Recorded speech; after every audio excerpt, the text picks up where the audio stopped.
அரசுதான் கோட்டு சூட்டெல்லாம் போட்டு படிக்கும்போது ரொம்ப நல்லா இருந்தது. ப்ரோ, தமிழக வெற்றி கழகத்துடைய முதலமைச்சர் ப்ரோ, இந்த 3 வயது குழந்தையை பாருங்கள் ப்ரோ. அங்கிள் அங்கிள் நரம்பு புடைக்க பேசுறீங்களே ப்ரோ, திரு ஜோசப் விஜய் ப்ரோ, இந்த 3 வயது குழந்தைக்கு யார் பதில் சொல்லுவாங்க? பெரம்பூர்ல 7 வயது படிக்கிற மாணவிக்கு யார் பதில் சொல்லுவாங்க? சொல்லுங்க bro. Joseph Vijay bro MLA வர்றார், மிரட்டுறார். யாருடைய ஆட்சி இல்லை? எத்தனை நாள் உங்களுடைய ஆட்சி தாங்கும்? மக்களை பத்தி கவலைப்பட வேண்டாமா? மக்களை பத்தி உங்களுக்கு கவலை இருந்தால் சட்டம் ஒழுங்கு சரியாக செய்திருப்பார்களா இல்லையா? எவ்வளவு பெரிய மன கஷ்டம். எல்லார் வீட்டிலும் பெண் குழந்தைகள் இருக்கிறது. 3 வயது பச்சிளம் குழந்தை. இதற்கு காரணம் போதைப் பொருட்கள். சட்டம் ஒழுங்கு சரியில்லை, காவல்துறை சரியில்லை. சிவகங்கை மாவட்டத்தில் ஒரு பெண் காவலர், சிவகங்கை மாவட்ட பெண் காவலர் 3 போலீஸ் காவல்துறையே கற்பழிக்கிறாங்க. சொல்லுங்க ப்ரோ.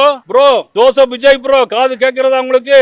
திருப்பி திருச்சி ஜோசப் நன்றி அறிவிப்பு சொன்னீங்களே, நன்றி அறிவிப்பு சொல்லும் போது நரம்பு புடைக்க பேசுறீங்க. ஒரு முதலமைச்சர் நன்றி அறிவிப்பு சொல்லும் போது என்ன சொல்ல வேண்டும்? இதற்கு யார் பதில் சொல்லுகிறார்கள்? பக்கத்தில் தானே இருக்கிறது. 18ஆம் தேதி நீங்கள் சட்டமன்றத்தை துவக்க இருக்கிறீர்கள். 18ஆம் தேதி பாரதிய ஜனதா கட்சியுடைய சார்பிலே சென்னையிலே இதை கண்டித்து மாபெரும் ஆர்ப்பாட்டம் நடைபெறும். இதில் கட்சி பாகுபாடின்றி, மத பாகுபாடின்றி, இன பாகுபாடுமின்றி அனைவரும் கலந்து கொள்ள வேண்டும் என்று நான் அன்போடு கேட்டுக்கொள்கிறேன். இது மாதிரி விஷயங்களை லேசாக விட்டுவிடக் கூடாது. இந்த ஆட்சி ஒரு விஷ கிருமி.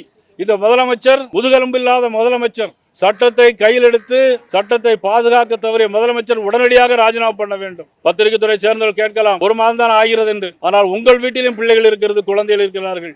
யார் பாதுகாப்பு? பள்ளிக்கூடத்துக்கு பிள்ளைகளை அனுப்ப முடியுமா? பெண் பிள்ளைகளை பெற்றவர்கள் அனுப்ப முடியுமா? போயிட்டு திரும்புவார்களா என்ற கேள்விக்குறி இன்னைக்கு எழுந்திருக்கிறது. யாருடைய ஆட்சியில்? திரு ஜோசப் விஜய் அவருடைய ஆட்சியில். கண்டிப்பாக அந்த ஆட்சி அகற்றப்பட வேண்டிய ஆட்சி. உண்மையிலே